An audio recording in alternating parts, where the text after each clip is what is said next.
costly wealth. I think God wanted me to fail, and fail is exactly what I did. I'm going to talk about money, how, yes, it can give you so many things, but also it can take so much away today in this episode. Lately, as I have really just paused, taken a step back, and tried to take in all of this here in Mexico, all of these experiences, my living situation, and the issues that we have faced, I have started to realize or to understand at least one of the reasons why I believe God brought me here. Now, go backward with me for a brief moment to 2012 when I wrote and self-published a best-selling book that changed my life forever. Now, I grew up poor, or I was considered poor, my mom, my brothers, and me, according to the state of Arkansas and, of course, society's standards. We couldn't afford name brand clothes, cable TV, a telephone. We rarely went without a telephone. I remember that for sure. I was so jealous that all my friends had phones and they were calling each other after school, and we never had a phone. Just on very rare occasion, we would get one and then it would be gone, like within a month, because my mom couldn't afford to keep the bill paid. But really, when it all boils down to it, we didn't see it then, but we had everything that we needed and more. But then as I left home and I started my own family, not a traditional family and a loving marriage, unfortunately, but I started my own family and I carried that poor gene with me and passed it down onto my kids as well. But despite not having all of these material things, and sometimes not even having the money to pay the bills, we were happy. I raised my 3 children alone. It was just the 4 of us for most of our lives. And I didn't have, I rarely ever saw a child support check. And we kind of did it by ourselves. I chose not to have another man in my life while I was raising my young children. I had already had horrible past experiences, just things that I will not go too much into detail with in this particular episode, but I just knew that I did not want my children to be around that sort of environment and those sorts of people.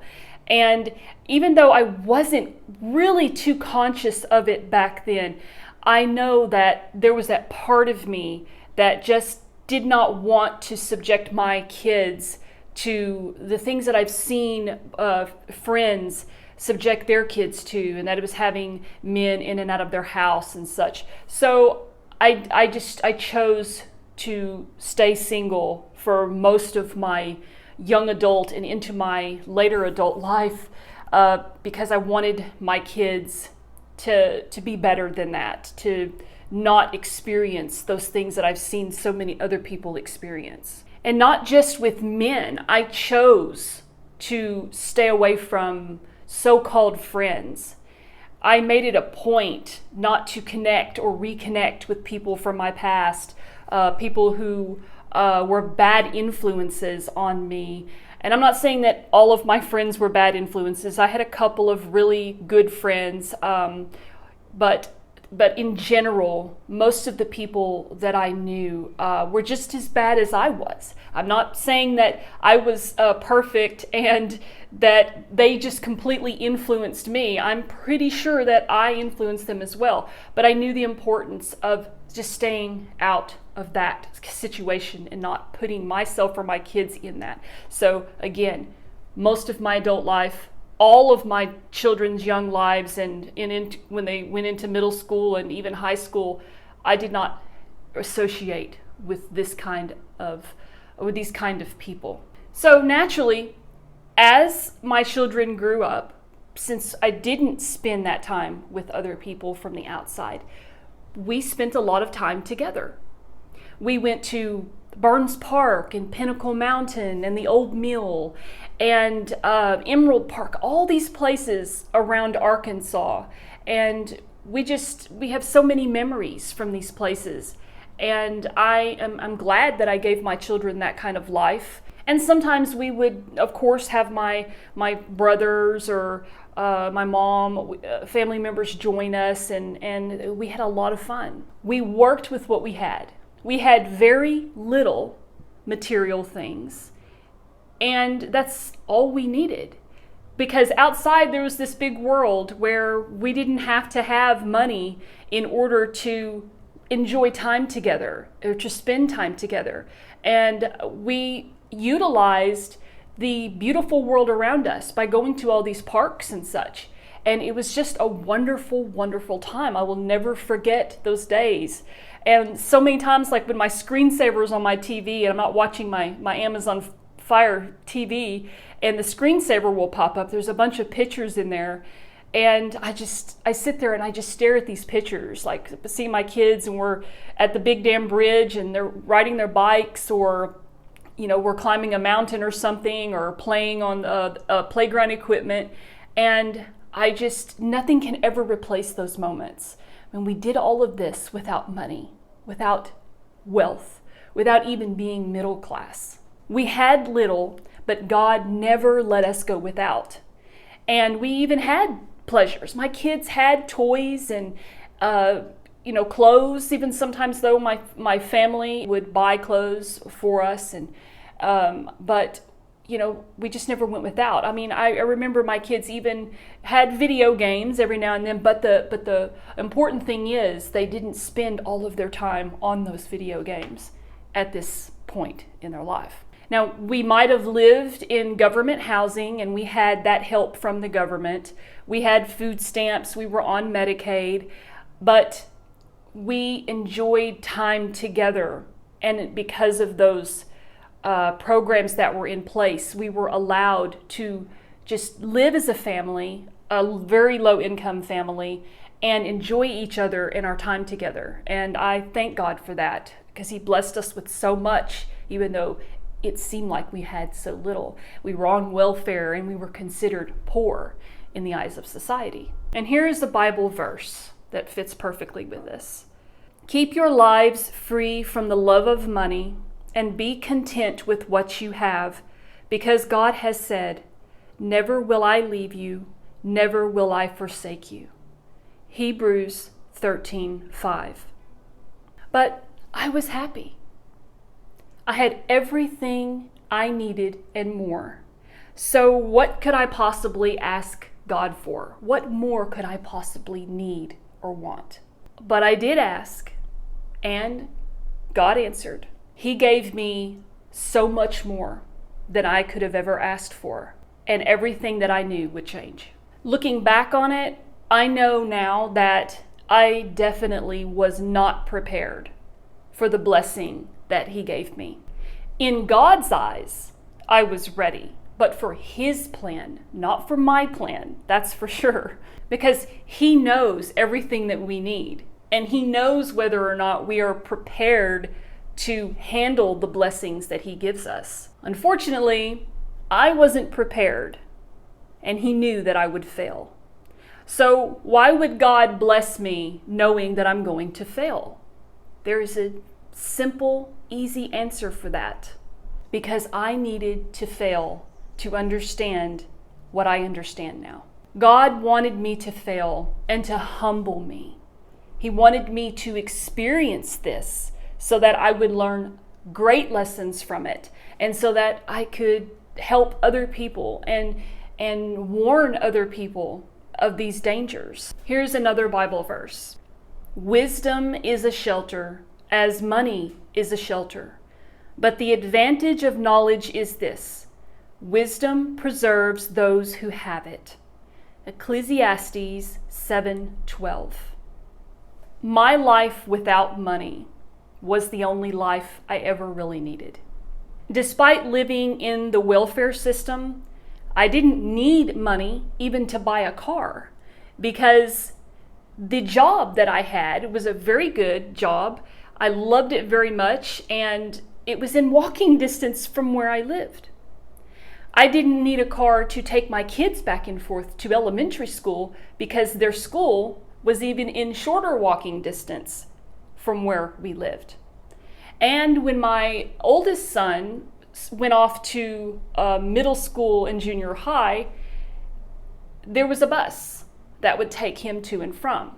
Now, as a side note, I just want to say that if I could do it all over again, I would, and I would never have sent my children to public schools. But that is another topic for another episode. So just wanted to get that out of the way. But I didn't need money to buy a big house or to send my kids to college. I didn't really even need financial security. We also lived within walking distance from my mom, several restaurants, and other random places. Yet God still blessed me with a car. I did fine without money. No, to be honest with you, looking back on it, I think I did wonderfully. We lived in a 4-bedroom, 2 full bath apartment with all utilities paid. And the rent, because it was government subsidized, was based on my income. So I only paid $76 a month for almost the full 11 years that I lived there. That is definitely a blessing, on top of having food stamps and my children having Medicaid. I never had to pay a hospital bill ever. My kids qualified for free breakfast and lunch at school every year. So I didn't even have to send them lunch. I didn't have to pay for the school lunch because there was a program in the school that paid for it. And even when I fell on some unexpected hard times with medical bills, as I know so many people do, medical bills tend to be the thing that kind of ruins people's credit scores and just ruins a lot of things for a lot of people because medical happens unexpectedly and it's so expensive and nobody can pay for it half the time. But I was considered low income, so I qualified for hospital write-offs. I remember when my lung collapsed in 2007 or 2009, that bill was, I can't remember exactly, it was either 40-something thousand or 60-something thousand. It was one of those. And after Medicaid came in and paid because I was low income, I only paid $14 on this hospital bill. That is such a blessing, such an amazing, it's a miracle to me, because how in the world would someone like me, raising 3 kids by myself, ever afford to pay something like that? Now, some would argue that living off the welfare system is not something to be proud of or to brag about. And I would definitely agree with that. I am for that point of view, trust me. But I also do support government financial income for families who truly need it. I know there are a lot of people that abuse the system. I personally know people who abuse the system and have known people throughout my life who abuse it and brag about it. And what I mean by abusing the system is people who just don't want to work, and they take advantage of the money that the government gives them, and they're very capable of going out and getting a job, but they refuse to. I have known people who have faked being mentally ill, faked having physical ailments, and they would go years and years and years trying to get disability benefits. And eventually, if they kept fighting it long enough, they got it. But they did not deserve it. They were faking it. And I've never in my life done anything like that. So yes, there are a lot of people who take advantage of the system, but not everybody does that. And there are people who genuinely need help, that their situation, their circumstances was unexpected.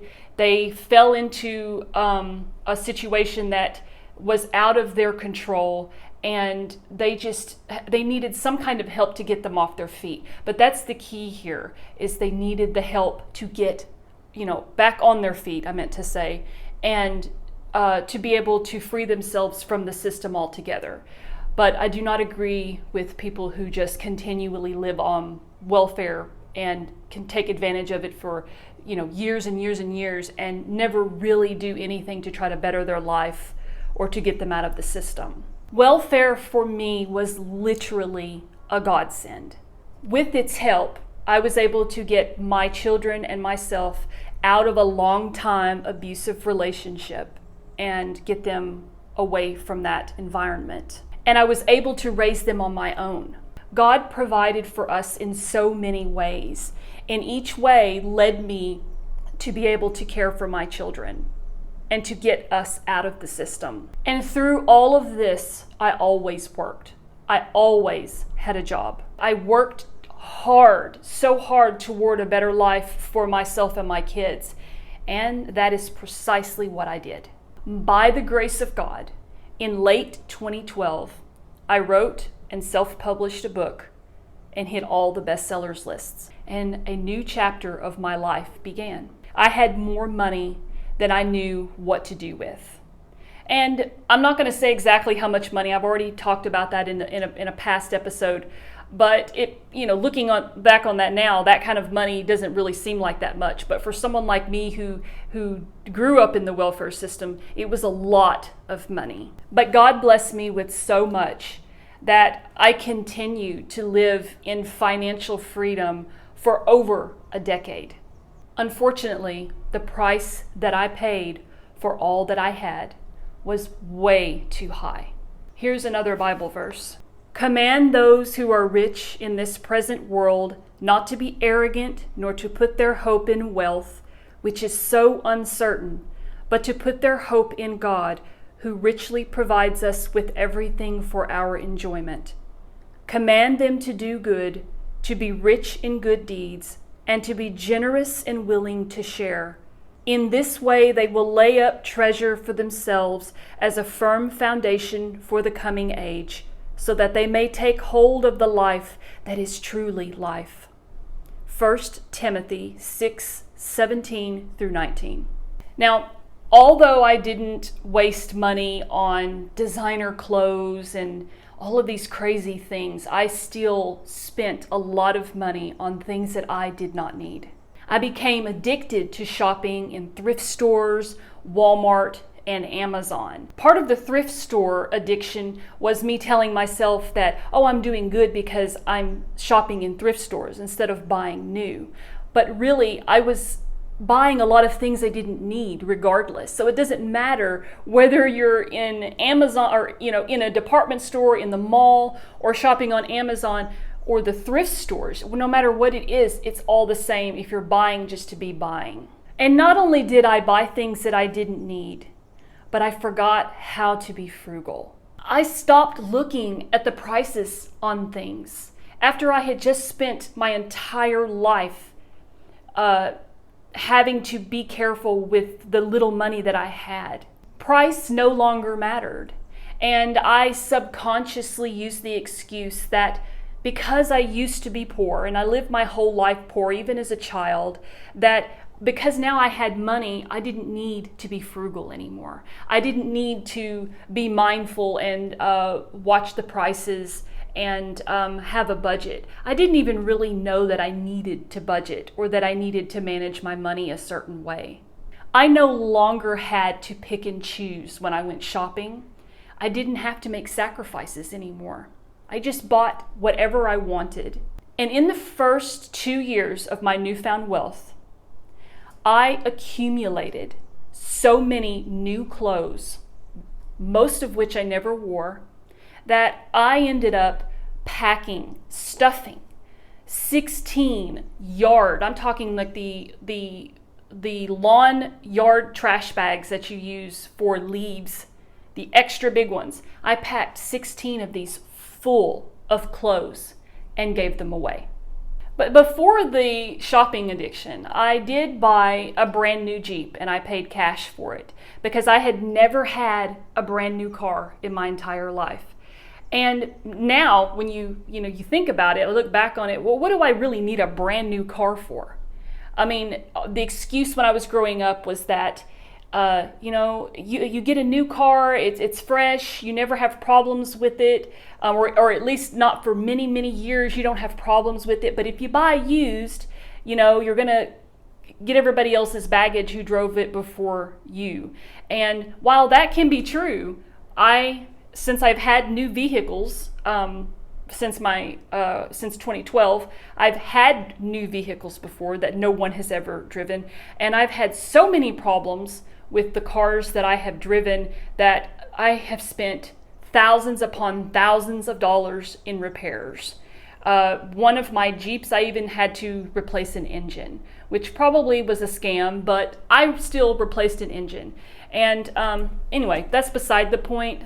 Don't let people talk you into thinking you have to have a new car. Used cars are fine. Just do your research. But anyway, that's beside the point. But then came the purchase of the new house. And I had always dreamed, that had been one of my biggest dreams, was to have a house that was ours, that we could call our own and not have to worry about paying rent anymore. And so I was overjoyed when I was able to buy a house and pay cash for it and not have to take out a loan or anything like that. It was such a blessing from God to be able to buy our house. The only problem was the size of the house that I bought. It did not take long to start feeling the negative effects of wealth. Within 2 years, that great big house, it began to bother me. I felt engulfed by it. And I wasn't sure what to do with the house so big. Growing up in small, cozy areas, it was just engulfing to me. I would always retreat to my bedroom, and I rarely spent time in any of the other rooms in the house. I felt more comfortable in that smaller space. And every time I walked through the living room, the kitchen, or this sunroom, which was really just a glorified pet bathroom because the only thing I kept in there were litter boxes and newspaper that my little dog at the time used because he wasn't house trained yet. But every time I walked through this house, I did not feel at home. I never cooked in the kitchen. I just would fix something really quick in the microwave or get food from a restaurant and take it straight to my room. The living room walls seemed bare and encompassing, even though I had a few photos hanging on them. But it was just way too much wall for my meager photo collection. My kids were getting older by this time. After a couple more years, they started to grow up. My oldest son, after he graduated high school, he moved out. My daughter, she moved away to college in Georgia. And my other son began to retreat to video games and being on the computer all the time, which was something that I used to do. I started, especially after getting all this money, I started spending more and more time on the computer. And a lot of times I feel like, it definitely is my fault that my kids started to do the same thing, because they tend to do what they see their parents do. But money had much more to do with our distance than it might appear. Because I had money, I could afford to send my daughter to college. Oh, as another side note, I don't believe in college, well, for the most part anymore, but that's another topic for another day again. But now that we had money, we didn't need to spend so much time together anymore. Riding bicycles in the park or along the Arkansas River or going hiking. We had other things to keep us entertained and distracted, because I could afford to buy new computers, desktops and laptops and game consoles and the games that go with them and all of these new gadgets and these distracting things that seem to be just sucking the life out of people, young people especially today, but even older people are guilty of this. And we didn't spend time anymore because we were too busy, unpacking all of our new stuff and marveling in these new things and in this new world. Money and all of the things that it can buy quickly replaced quality time together. Nothing was the same, and I knew that it never would be again. Now, as time drifted by and my children and I grew apart, I began another chapter in my life by meeting my husband. I continued to spend money without knowing how to manage it and really not thinking that I needed to manage it. My shopping addiction, Amazon addiction, became so bad that I had a UPS truck at my house sometimes 7 days a week. I'm not even kidding. Every day, a UPS truck would be at my house with packages. Not just one, but 1, 2, 3, a stack of packages in his arms. It was really ridiculous, and I'm even embarrassed to admit this. But worse than all the money that I was spending was that I was no longer making money to replace the money that I had spent. My book sales had started to dwindle, and my passion for writing was just somewhere else. I struggled to write anymore, to produce more of the work that I needed to keep me afloat. Financially, I lived a very comfortable life. So comfortable, in fact, that I either ignored the hole in the boat or never realized that it was there. Here's another Bible verse. Whoever trusts in his riches will fall, but the righteous will flourish like a green leaf. Proverbs 11:28. Now, fast forward to today, many years later, over a decade later, and all of that money that I made in 2012 and after, it has finally gone. And I am actually relieved. Now, I, of course, have imagined this moment many times over the years, but never with any real solid fear. I never worried about it too much. But I definitely did not expect to come to this moment, be broke, be living day to day on monthly to monthly money, and to be glad that I am no longer financially stable. What in the world is going on here? I'm actually glad that I am no longer financially secure.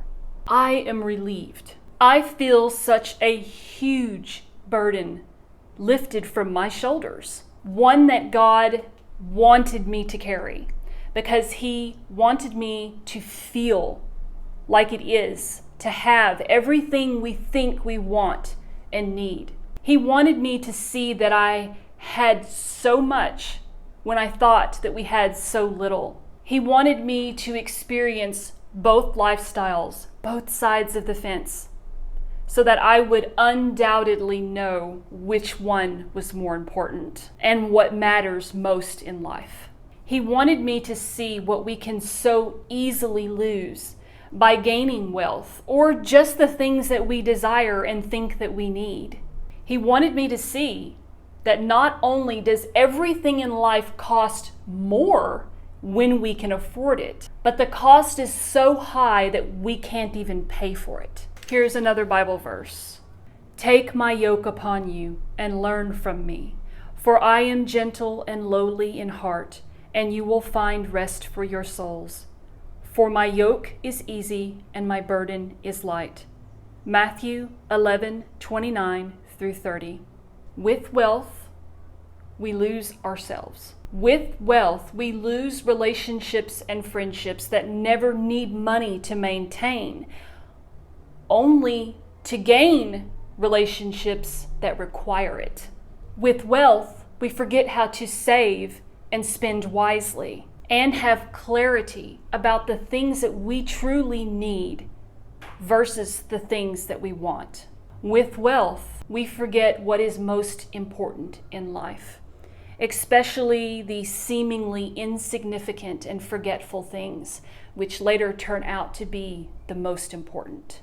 Now, maybe you're asking, how does this even apply to me? I'm not wealthy, and I probably never will be. And it's a fair question. But I would answer, cherish all that you have, even when you think it's very little. Thank God for blessing you with so much, even when you think you have nothing. Recognize how much better off you are than so many people in the world. Dream less of having more and appreciate all that you have, because never having enough means you will never have enough. Love your family and the time that you spend with them, even in those insignificant moments that might seem forgettable, because I can promise you they are not. At any moment, you can lose everything. In a breath, you can go bankrupt, you can lose your job, a tragedy can strike your family. There are so many things that can happen just to take everything away from you. Or you can become wealthy, have everything you've ever dreamed and thought that you wanted, and still lose everything you've ever known. So, why did God bring me to Mexico? That's a big question. Why did He place me in the second poorest state in the country? Why did He set us up to live in a community in the middle of the jungle practically, where basic necessities are hard to acquire, where electricity works only half the time, where internet connection is sometimes doesn't even exist, and where life is just so hard? Why did He do that? Why did He place me where I have very limited access to Amazon purchases, where if I order something online, it may never even get here? Why did He send me to a place where it's even difficult to find and afford things that are in stores hours away from where we live? I know the answer to that, and I think maybe you do too. The Lord sends poverty and wealth. He humbles and He exalts. 1 Samuel 2:7. Thank you so much for watching. I would love it if you would like this video, share it with someone who might need some encouraging words. Comment if you have any questions or just want to express your own opinion on the topic. I love to read comments and I try to reply. And just subscribe if you're one of the many watchers that watch but haven't yet subscribed, because all of this actually helps the channel and it'll help me to continue to try to spread the word and to help people through my own experiences. I hope you have a wonderful day. May God bless you, your family, and your life.